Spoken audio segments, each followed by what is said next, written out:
Evolution of money as it's happening right now is super exciting because it is democratizing money as we know it. Money came from people like you and me and the market. We should not lose sight of the outcomes that we've achieved and the problems that we've solved for people. So the first thing that we do is we actually start with the passive income goal and the cash flow. We're so output focused, but not really outcome focused. What if we could see what is lying ahead as an individual, as a family, as a business owner, as an investor, as an entrepreneur, looking at the trends ahead? What would the value and the power of that be?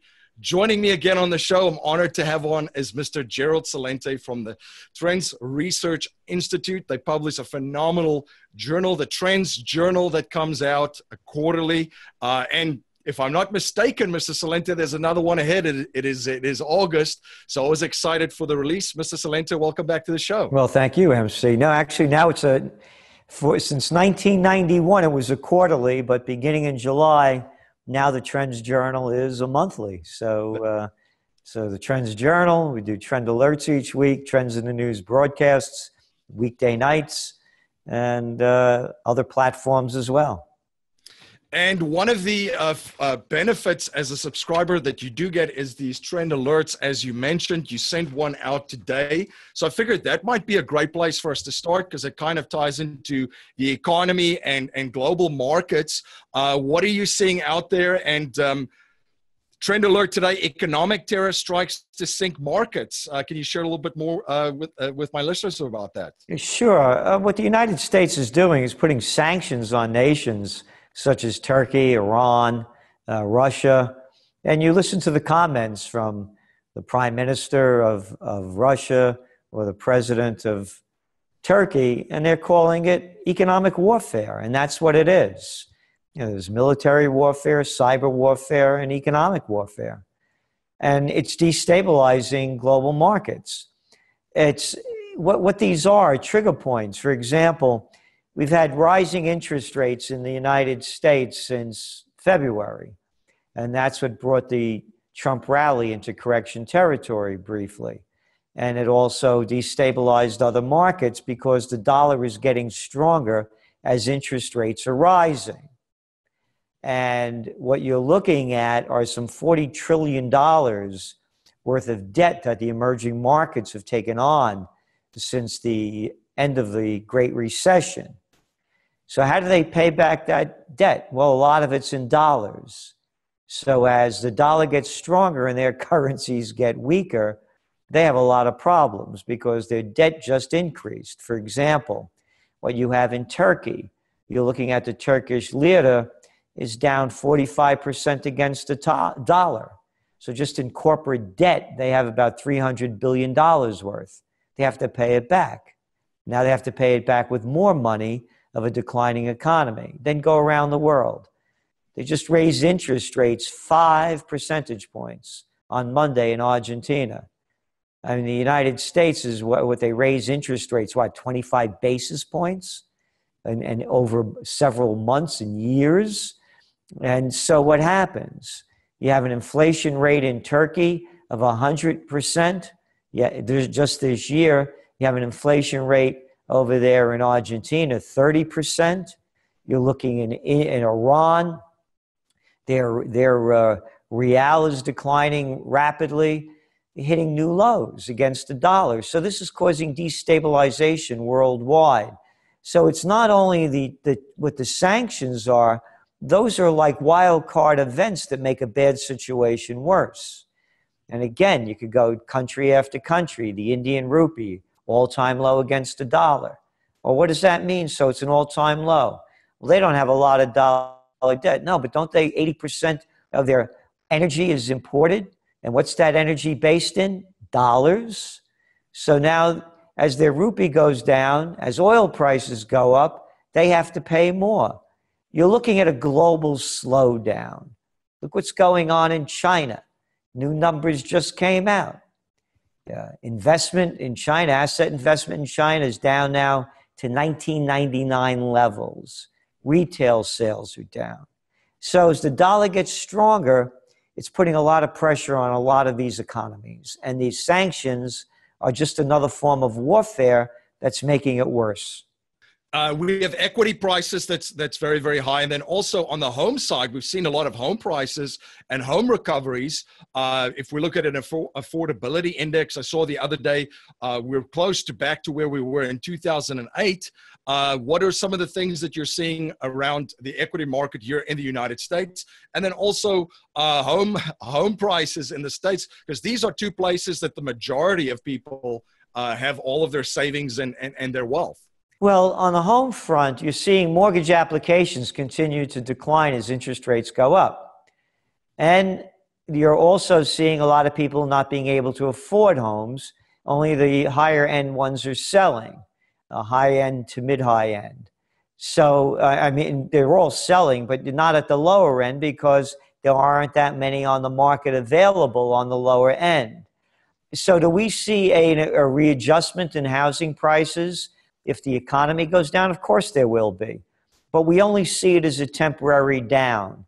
I've been in this business a lot of years, and one of the things that I got wrong a number of times was thinking that when a crash came, housing prices would stay down.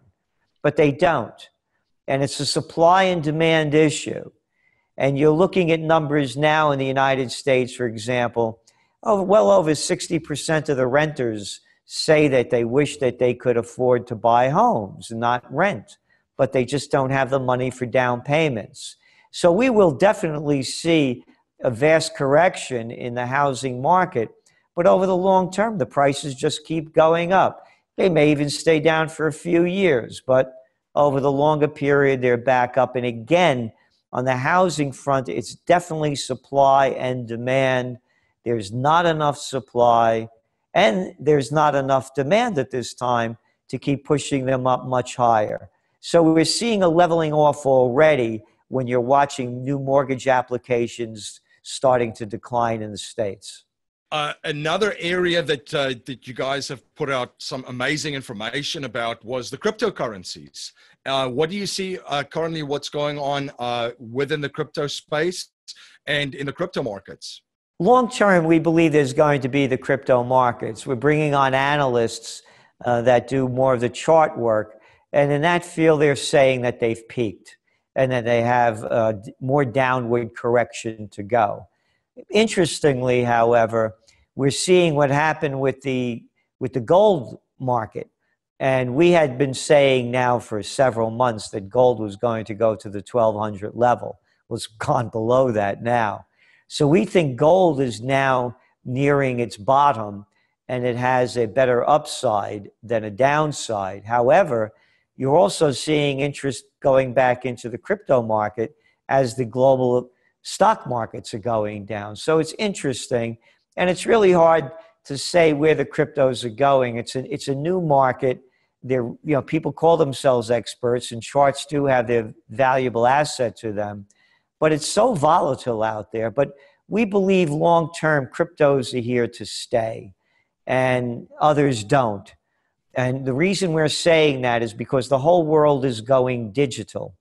When you pay for items, for example, in China, you put your app up. You're not attached to the yuan. And so as more countries go digital, there's less of a holding on to the currency of the realm.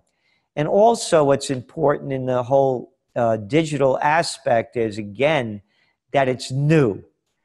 And it's really a fight against the fiat currencies in many fields. So the current fiat currencies are going to be under more and more pressure, and people, as they're losing the value in their countries and can't afford to buy gold, for example, they may say, rather than losing all my money as I'm watching my currency deflate, I'm going into cryptos. So that's another alternative that we believe needs to be observed closely. And leads to mobility. I'm just thinking with family in South Africa, and they're one of the countries that's seeing quite a bite to their currency right now in the global markets. So there would be a lot of interest for that. And as you mentioned, Mr. Celente, it's still early days. I remember the internet at the beginning when you downloaded a picture or try to click on something. I mean, it took ages for that picture just to upload, right? And this was back to dial-up internet. So it's almost a similar kind of story where there's a lot of things that needs to be sorted out. And this is kind of a very early stage for this developing technology.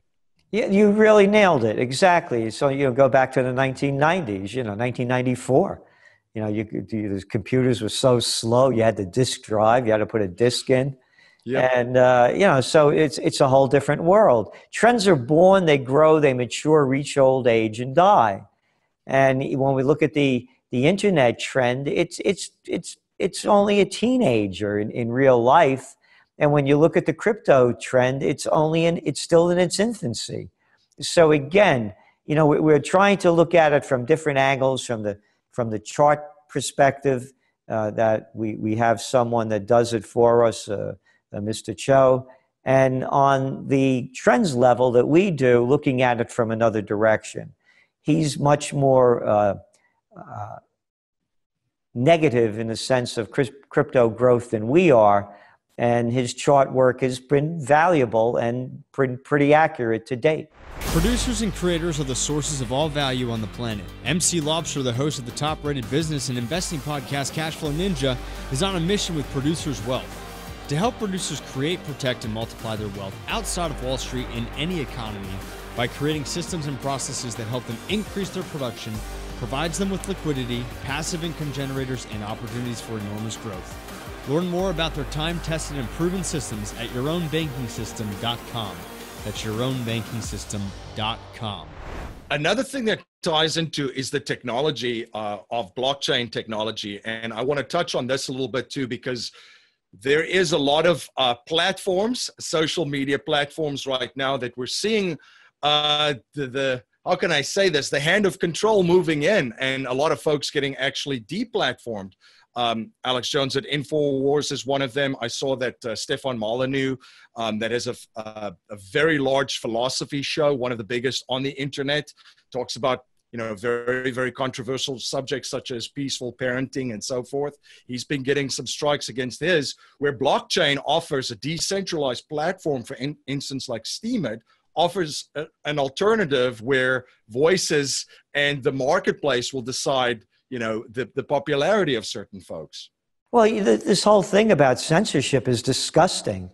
I've been on Alex Jones hundreds of times. I hosted the show on Monday, and he's always let me say what I wanted to say. And he provides, he has his ways about him, and we're on different pages on a number of issues. But to censor him is an outrage. He's always been a gentleman with me, and I've watched this show many times. Some of the things, they're not acceptable in some realms. But how about Saddam Hussein has weapons of mass destruction and ties to Al Qaeda? How about the propaganda being promoted daily by the mainstream media? Propaganda is proper, but if you don't believe in the BS that they're shoving down your throat, then you're a conspiracy theorist. So it's really disgusting what's happened with this censorship. And more so that there's hardly any complaints about it. There should be massive complaints about it. And taking your position on blockchain, yes, that to think that we have Facebooks and Googles and Amazons and just a few companies in the whole internet world, whether it's online purchasing or online watching or online social media, that are monopolizing is disgusting. And it's, people, there's a new study that just came out in the United States where most young people prefer socialism over capitalism. This isn't capitalism, it's fascism. It's the merger of state and corporate powers. Low-life SOBs that gave us too big to fail couldn't make it clearer. In capitalism, there's no such thing as too big to fail. You rise and fall on your own merits. So this is fascism. It's fascism and monopolies that control the government. End of story, because if this was capitalism, there'd be outrage against the censorship going on and the unfair monopolization that has given the bigs the benefits to do what they want. So blockchain technology is definitely an answer, and it's a real entrepreneurial opportunity for a new direction, because people would abandon their Facebooks and their Googles just as they're abandoning the established political parties in a country near you. I think a lot of people have learned a valuable business lesson out of this too, because they built up massive companies on Facebook, for instance, and they have YouTube channels, and then all of a sudden Facebook changes the algorithms, and now now you have to pay extra basically just to have people that subscribe to your page actually see what you're trying to put out there in your feed, right? So it's very important to look at the sources of where your traffic comes from as a business owner, and I know my listeners will probably be able to relate to this as well, and strategically look at areas that you can control, and it isn't hanging on a Facebook or a YouTube that all of a sudden does one thing and now you're in trouble. Yeah, and again, it's the trend of what they're doing. They're robbing us of our freedom. It's freedom of speech. It used to be, one of the amendments of the Constitution, and now it's been censored from us. Now, a couple of other things that I wanted to talk about, and this might tie into a little bit too of the merger of state and corporate powers. You spoke about the driverless cliff of these driverless vehicles going one way, and then we see a lot of things now with Tesla and with Elon Musk out there in his company as well. A lot of folks are looking at it and saying, this is truly unsustainable and purely supported by government funds, right, and taxpayer subsidies. What are you currently seeing within that trend and in that industry? Well, on the driverless front, we think it's a fraud. We're not going to have driverless cars. I mean, what world are these people living in? They're living in geek world and Silicon Valley world. I mean, who's out on the road and sees what goes on? People, in a hurry to go here and there, massive traffic. What, are you just going to sit there like a dummy and let somebody take you around? Yeah, we're going to have driverless from point A to point B, like you go in an airport and get on the shuttle and it takes you one stop to another. But other than that, on mining sites, yeah, you're going to have it on that kind of thing as well. There'll be driverless, maybe even driverless buses at some point, and driverless trucks going from point A to point B. But to think that this whole driverless is going to happen is the same fraud as the electric vehicles. I mean, they're what, about 1 or 2% of all the cars being produced in the world. So it's a long way to go, because you're looking at a technology in electric that was basically invented in 1800 and hasn't changed a lot since, the battery. So until there's a major development that brings it to a whole nother level, this isn't going very far. It's more talk than action. And you're looking at China. They're pumping tens of billions into it because they have an environmental problem into electric, and even giving the people incentives to buy the vehicles, and they're barely moving in any kind of direction that accounts for any percentage that's worthwhile to look at. One of the top trends that you were discussing and that I had a conversation with you about earlier this year was branding the Come Together brand, of actually bringing it together. What are some of the developments that you've seen on that trend? Nothing. We talk about how back in the 70s, they had a great Coca-Cola ad. This is 1970s, the Vietnam War, social unrest. And they brought a commercial out, I'd like to buy the world a Coke, da-da-da-da-da-da. They took a song out there, and they took that song and they turned it into a commercial, live in perfect harmony. It was a huge success, went international. You don't see anybody working to bring the people together. It's not only the divided states of America, it's a divided state of most of the countries around the world. So for people that are in business, is to sell unity. And right now, we're just being separated more and more, whether it's, you name the movement, it's identity politics, rather than we're all in this together, how can we get out the best way we can? So for marketers and entrepreneurs to understand this, it's a great opportunity that virtually no major firm or minor ones that I know of are taking advantage of it. And would certainly be very, very powerful, because I was just thinking, as you're saying, how divided the world is, really. Pick a country.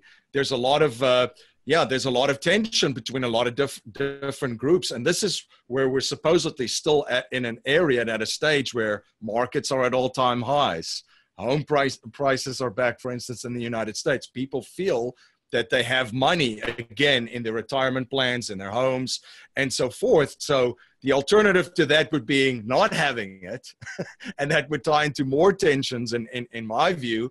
So it's definitely something that business owners could look at to unite people and drive them forward. And talking about all the things that we do enjoy and that we all have in common, rather than focusing on everything that we have differences about. Yeah. You know, I want to make another point. You mentioned about blockchain. One of the trends that we're looking at is called blockchain democracy. And what blockchain democracy is that, for example, in the United States, you have a Congress, senators, and a House of Representatives. They don't represent me. They represent the multinationals, the people that give them money. Morons, imbeciles, and people believe the crap that teachers shove down their throat when they're in school, call it campaign contributions.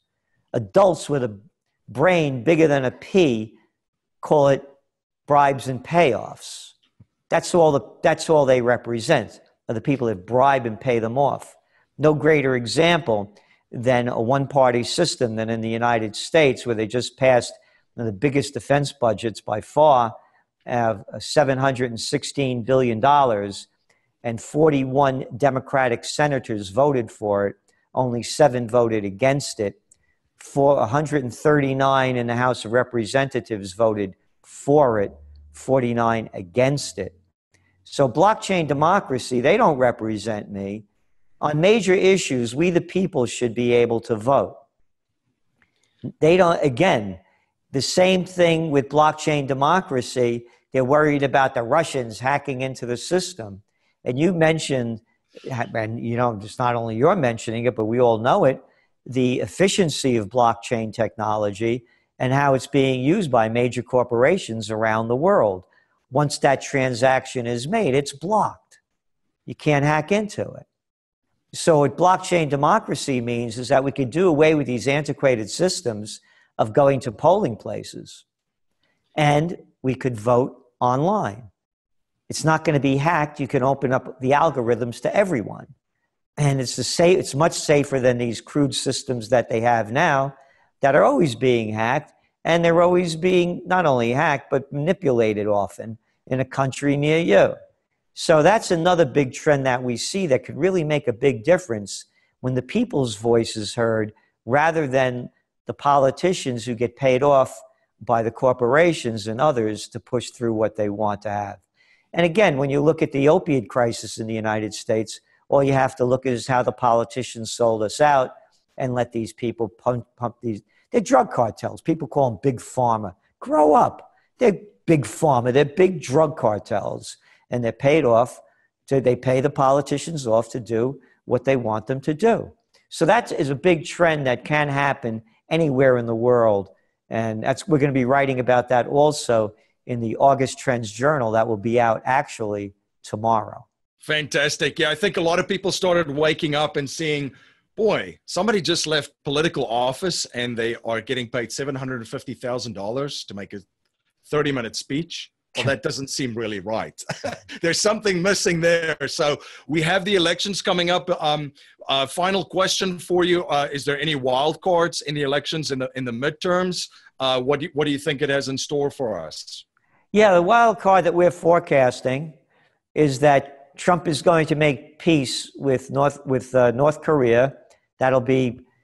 It'll actually happen, and end the Afghan war with the United States involvement in it. And that to us is going to be the wild trump card that is going to be very positive for the Republicans. So we see that coming because now, again, I'm in trend forecasting business. I've been at this since 1980, and you can see the change of attitude coming in the media. That's I follow the media worldwide. And you're seeing now more and more coming out in the States about the continual losses in Afghanistan to the Taliban and hints of peace. So we believe there's going to be serious peace talks evolving and a peace treaty of sorts, even if it's an armistice, that's going to stop America's involvement, not only in North Korea and in Afghanistan, but also in Syria. And what Trump is going to do is the one thing, well, he hasn't done a lot of things, but one thing he kept bragging about he was going to do was rebuild our rotted infrastructure, the third world American infrastructure that we're suffering through. And we believe he's going to take a platform from my Occupy Peace program, and that's the Work Progress Administration from 1930s. We call it the Troops Progress Administration. And they're going to take the troops and put them to work rebuilding our infrastructure. So that's the wild card that we see happening. Mr. Celente, thank you so much for coming on again and sharing your knowledge and sharing all these trends and your views with my listeners. Where can listeners reach out to you? Where can they follow you? And where can they learn more about the great work that all of you are doing at the Trends Research Institute? Well, trendsresearch.com, trendsresearch.com, or Trends Journal. And again, it's the only place, money back guaranteed, where you'll read and hear and watch history before it happens.